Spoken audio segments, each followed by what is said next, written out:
So starting over is difficult, but one of the things I've learned, and it's very hard because you know why? Because we love our comfort zones, we love our repetition, we love our habits. We get because why? Because there's subconsciously it takes no energy for us to operate within those subconscious realms or the habit realms. We do those things automatically. That's why when you get out of rhythm, you sometimes get out of memory because you're so used to doing things in order. And if somebody moves it out of the order, you're not used to thinking about the disorder of the order that's normal for you. So your memory kind of goes into lapse until you have to stop and think. Some people don't like to do that. They don't like to comfort. They don't like to confront lies. They don't like to confront ruts. They like their comfort zones. We don't want to do that. Staying in a dead-end job or living in a rut of comfort is far worse than starting over. And I've had to learn that. We fear starting over. We deal with starting over.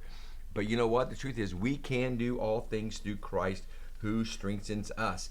It's also easier when the Lord is leading you. Some people say, well, Pastor Tom, if the Lord is leading you, it's easy. That's not true either, because it's the same thing. You got to get over your subconsciousness. You got to get over your habits. You got to get over your routines. You got to move into a routine. None of that is easy at all. But God can do it, and God can grace you to do it.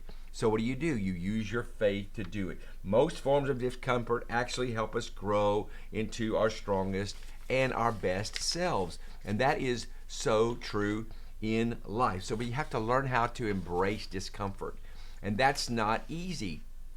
Again, we can do all things through Christ who strengthens us. When the Lord's leading us, it seems easier. But the truth of the matter is, it's easier only because we realize the Lord is leading us. But when you have the fear or the surprise of just losing your job, or having to move out, or something happens to your home, or your home floods and you got to go to a hotel, whatever that's like is never easy. Meaning what? Meaning the Lord will turn everything around for your good. So whether you are led by circumstance, led by the Spirit, or led by bad circumstances, the Lord still can grace you and you can get through it. So don't fear the discomfort of starting over. Embrace the pain, embrace the discomfort.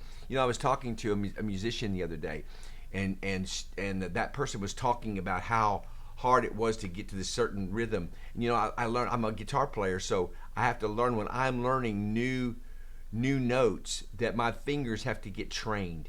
And sometimes we want to quit, like you do it 10 times. It's like, man, how long will I have to do that? Sometimes you got to do it 100.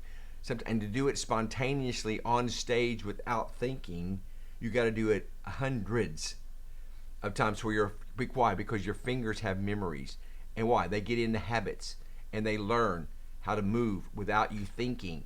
That's called embracing discomfort.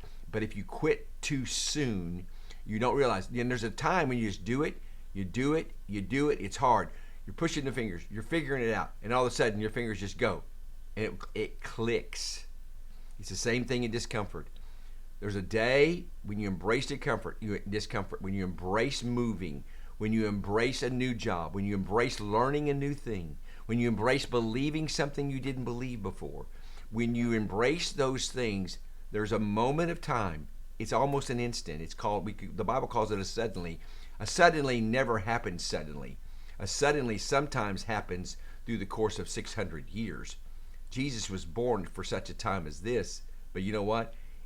It seems suddenly, but it was prophesied 600 years before.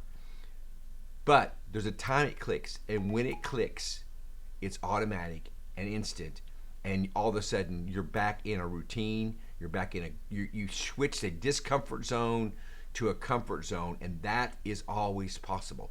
Don't fear discomfort. Learn to embrace it. Amazingly, the simple act of accepting a little discomfort every day and taking it one step at a time will solve most of your inner struggles, and it will do that, I promise. You just got to keep doing the hard stuff. Embrace what you once didn't believe. Find the courage to do the hard things you need to do. It's true. I've heard it said that courage does not roar. Courage rarely talks out loud. Why? Because we're doing stuff afraid and we want to hide our fear. And courage is one of the things, when you're afraid, you don't hear courage say, you don't hear that. It's rare. I'm not saying it can't happen. I'm saying most of the time courage happens when you do it afraid and you realize you can do it. Sometimes it's simply the obedience to take the risk when courage shows up. The problem with running from discomfort is this. Listen, if you run from discomfort all your life, you're going to limit your opportunities. Your life's going to be mediocre. You're going to find yourself miserable. And so what do we have to do? We have to doubt our doubt. An old saying, I just wrote it at the top of my notes. Doubt, it's backwards probably on your computer, but doubt your doubt. Doubt your doubt. What happens when your worries and fears have consumed us? It creates problems. Worry doesn't fix problems. Worrying doesn't take tomorrow's troubles. It takes away today's peace. That's true. What happens? The just shall live by faith. When you're facing discomfort, when you're facing things you have to unlearn so that you can learn the new, when you're facing just anything that's hard and difficult and you can't seem to get a breakthrough, you just keep going. Doubt your doubt. Shift doubt to belief. Pray. This connects your spirit and your faith to God. Tell a friend. Ask for prayer. And then here's the big tip. Do it all again tomorrow. Listen to me. You're going to break through. It's going to click. Something good's going to happen. And I mean that. This is your day maker. This will make your day if you'll hear me. It's going to click. The relationship's going to click. The marriage date's going to click. The job's going to click. It's going to just happen. The fingers are going to learn where to go. The keyboard's going to respond to your practice. Listen, believe me. God's going to hear and suddenly it's going to happen. Breakthrough is coming. Come on, somebody. Just believe with me. Use your faith. Doubt your doubt. And watch God do what only God can do. Now, that's a great day maker. It's a little bit cliche-ish in some ways. But you know what? It was just what was on my heart, and I wanted to throw it out there. So let's have faith. Let's press through. Let's get out of ruts. Let's get out of lies. You can start over. You can win. You can do it again.